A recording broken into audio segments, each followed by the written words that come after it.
যে মাননীয় প্রধানমন্ত্রী শেখ হাসিনার প্রত্যাবর্তনের কথা বলা হয়েছে, সেখানে নাকি বাংলাদেশের সাথে নানান ধরনের ইস্যুসগুলো সেখানে আলোচনা হয়েছে। এই মিটিং এর ফলে নাকি ভারত বাংলাদেশ আওয়ামী লীগকে ছুঁড়ে ফেলে দিয়েছে। ভারত নাকি বাংলাদেশ আওয়ামী লীগের সভানেত্রী মাননীয় প্রধানমন্ত্রী শেখ হাসিনাকে গৌণ করে তুলেছে। এখন এই যে গৌণ করে তুলেছে, ছুঁড়ে ফেলেছে, এই কথা যে বলছি, এটাই বা কার কথা? একটা দীর্ঘ সময় ধরে বাংলাদেশ আওয়ামী লীগ এবং ভারত এই দুটোকে মিলিয়ে এক ধরনের প্রপাগান্ডা করেছে। এই ইউনুস বাহিনীরাই বা ইউনুস বাহিনীর মতো এই এন্টি বাংলাদেশ ফোর্সরাই বারবার বলেছে ভারত নাকি কখনোই বাংলাদেশের সাথে সম্পর্ক গড়েনি, সম্পর্ক গড়েছে নাকি বাংলাদেশ আওয়ামী লীগের সাথে।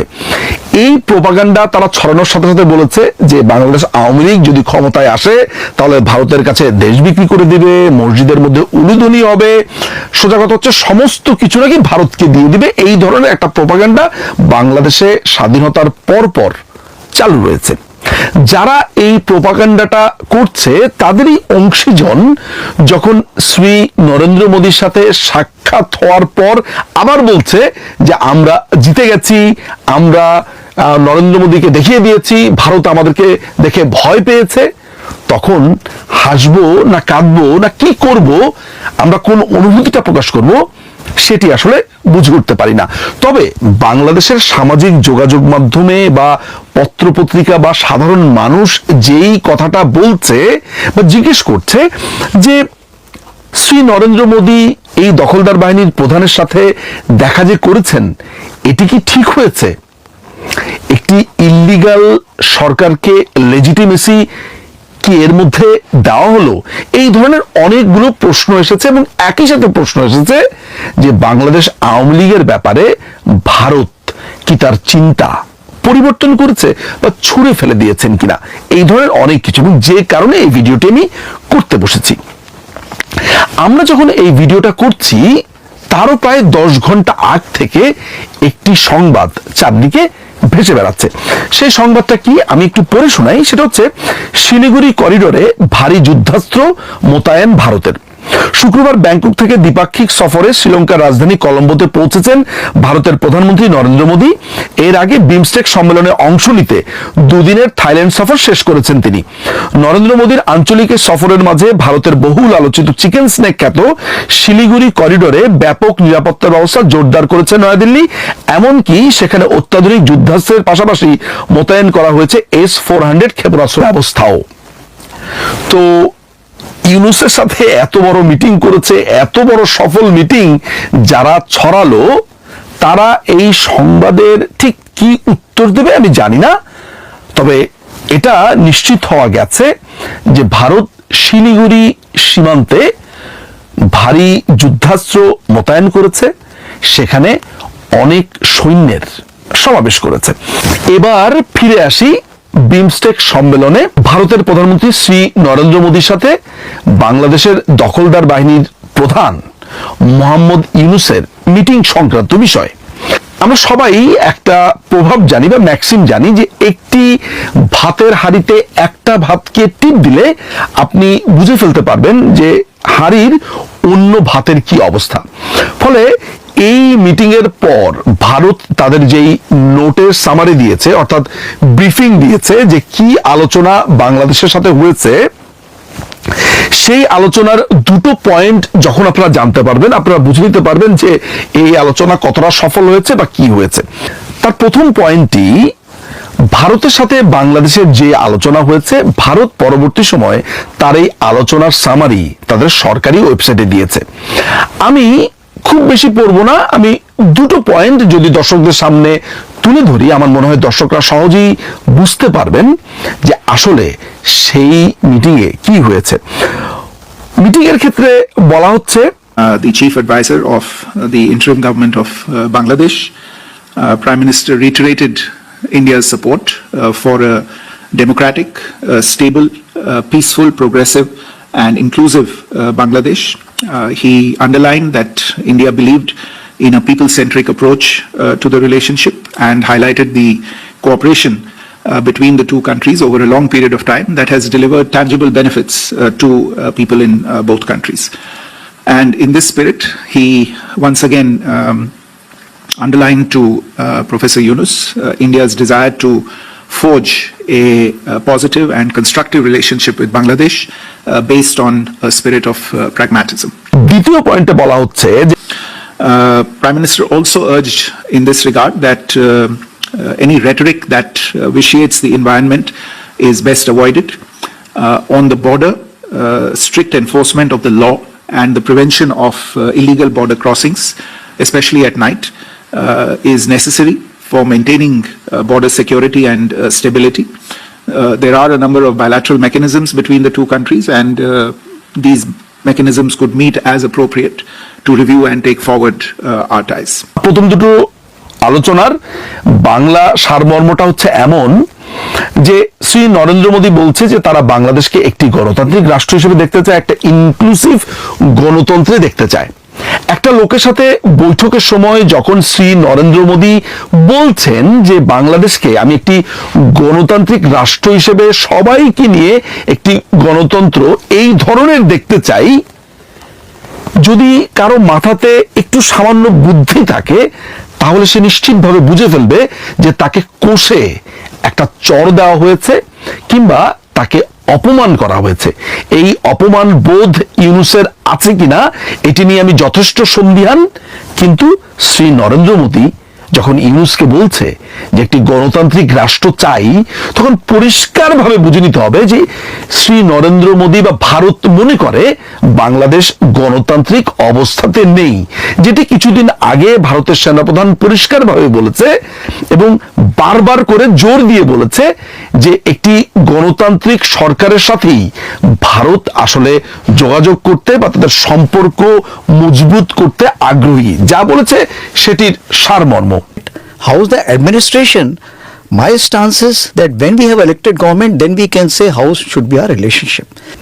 একই কথা আজকে ভারতের প্রধানমন্ত্রী যখন বলছে, তখন পরিষ্কারভাবে বোঝা যাচ্ছে যে ইউনূসকে এটা বলে দিচ্ছে যে দেখো, তুমি তো অগণতান্ত্রিক ভাবে একটি রাষ্ট্র দখল করে আছো, সুতরাং একটি নির্বাচন, একটি সম্মিলিত গণতান্ত্রিক পরিবেশ চাই।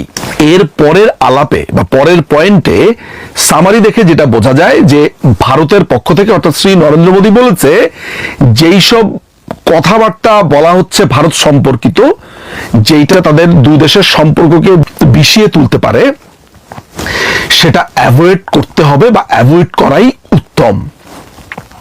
এবং ওই একই পয়েন্টে বলা হচ্ছে যে তাদের বর্ডার সিকিউরিটি টাইটেন করবার জন্য, বিশেষ করে বর্ডার ক্রসের ব্যাপারে যেই সিকিউরিটিগুলো আছে এগুলো যাতে বাংলাদেশ ভালো করে দেখে। পরিষ্কারভাবে বুঝিয়ে দেওয়া হয়েছে যে গত 8 মাস ধরে ইউনূস এবং তার বাহিনী ভারতকে নিয়ে যেসব আজে বাজে কথা বলে দুই দেশের সম্পর্ককে বিষিয়ে তুলছে, সেটার দিকেই ইঙ্গিত করছে। এই দুটো কথা বলবার পর একটা মানুষের মান ইজ্জত কিংবা একটা রাষ্ট্রের মান ইজ্জতই তো মোটামুটি আঘাত। যদিও আমি রাষ্ট্র বলবো না, বাংলাদেশের কিছু না, এটা আসলে দখলদার ইউনূস বাহিনীর প্রতি আসলে ভারতের প্রশ্নবাণ বা আমি বলবো যে তীর ছোড়া হয়েছে যে তোমরা গণতান্ত্রিক অবস্থাতে নেই, গণতান্ত্রিক একটা রাষ্ট্র হও, এটাই আমরা চাই, এবং একইভাবে আমাদেরকে নিয়ে যেসব আজে বাজে কথা বলছো সেই আজে বাজে কথা বলা বন্ধ করো।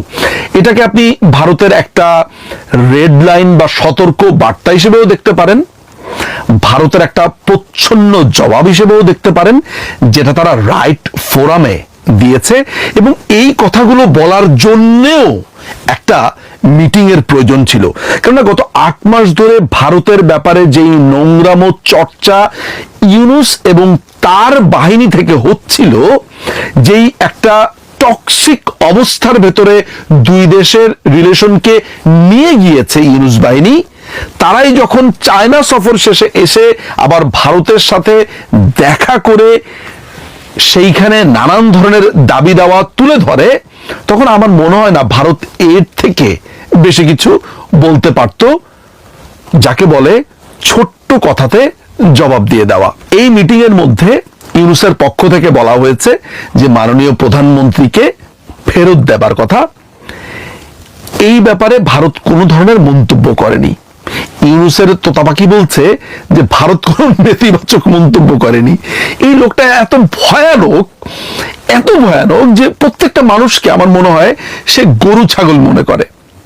শ্রী নরেন্দ্র মোদী ওইখানে বসে এই কথার জবাব দেবে, এইটা ভাবাটাও তো একটা স্টুপিডের কাজ, যে ওই জায়গাতে বসে ভারত এটা জবাব দেবে।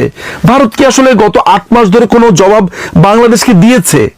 মানে আমার তো কাছে মনে হয় যে একটা নেইবার কান্ট্রির যতটুকু ভদ্রতা রাখা দরকার, ভারত ঠিক তার থেকে বেশি ভদ্রতা রেখেছে। তারা এই নোংরামর জবাব দেয়নি। ভারতকে দখল করতে বলা হচ্ছে যে ইউনূসের কথিত উপদেষ্টা বলছে ভারতের ম্যাপকে এক্সটেন্ড করে যে ভারতকে দখল করবে, এই করবে, সেই করবে, সেগুলোর জবাবও কখনো ভারতের পক্ষ থেকে দেওয়া হয়নি। সুতরাং এই যে প্রোপাগান্ডা ছড়ানো হচ্ছে যে ভারত বশ্যতা স্বীকার করেছে, ভারত হেরে গেছে, এখানে হার জিতের প্রশ্নই বা আসছে কেন? খুবই সোজা। ভারতের সাথে দিনের পর দিন চাতক পাখির মতো বসেছিল একটা মিটিং এর জন্য, আবার এরাই ভারতের ব্যাপারে প্রোপাগান্ডা ছড়িয়েছে, ভারত খারাপ, ভারত অমুক, ভারত তমুক। আবার ভারতের সাথে মিটিং এর পরে যেন যুদ্ধ জয় করে ফেলেছে, আবার মিটিং শেষের পরে এই মিটিং নিয়েও মিথ্যাচার ছড়াচ্ছে। ভারত তার জবাব পরিষ্কারভাবে দিয়েছে এবং আমি ব্যক্তিগতভাবে মনে করি মিটিং আরো হওয়া উচিত। ভারতের তরফ থেকে চরমভাবে এই ইউনূস বাহিনীর এই ধরনের কথাবার্তার জবাবও ভারতের দেওয়া উচিত বলে আমি মনে করি, যেটা অলরেডি ভারত দিয়েছে। শেষ করব কয়েকটি ঘটনা দিয়ে। সেটি হচ্ছে যে আপনারা জেনে থাকবেন যে ভারতের প্রধানমন্ত্রী শ্রী নরেন্দ্র মোদী পাকিস্তানের প্রধানমন্ত্রী নওয়াজ শরীফের সাথে দেখা করতে গিয়েছিলেন। সেই সময় নরেন্দ্র মোদী নওয়াজ শরীফের মার সাথে দেখা করেন এবং পা ধরে তাকে শ্রদ্ধা জানান। অনেকেই বলা বলি করছিল যে ভারতের সাথে পাকিস্তানের যে শীতল সম্পর্ক সেটি মনে হয় ঠিক হতে চলেছে, নানান ধরনের কথাবার্তা, নানান ধরনের বিশ্লেষণ।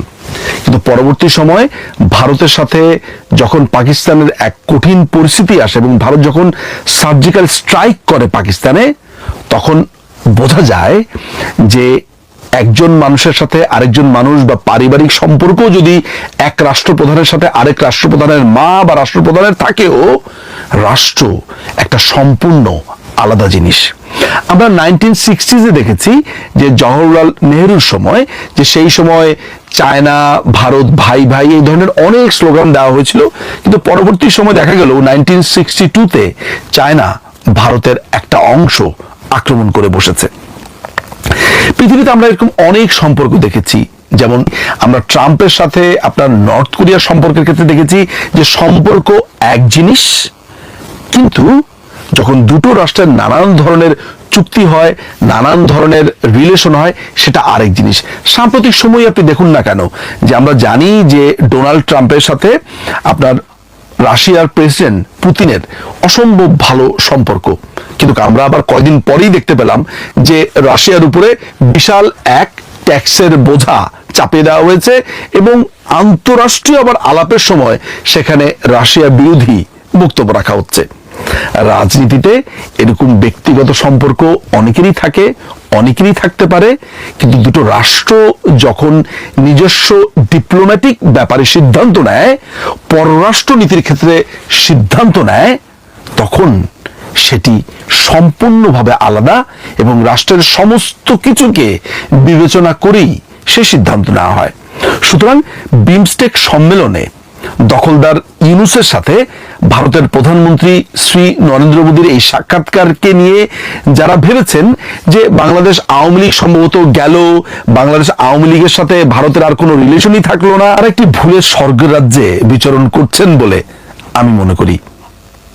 সময় বলে দেবে ক্রিস্টোফার হিচিন্সের সেই বিখ্যাত থিওরি, যার নাম টু ট্র্যাক থিওরি, যেটা আমরা 1974-এ হেনরি কিসিঞ্জারের বাংলাদেশের প্রেক্ষিতে দেখতে পেয়েছিলাম।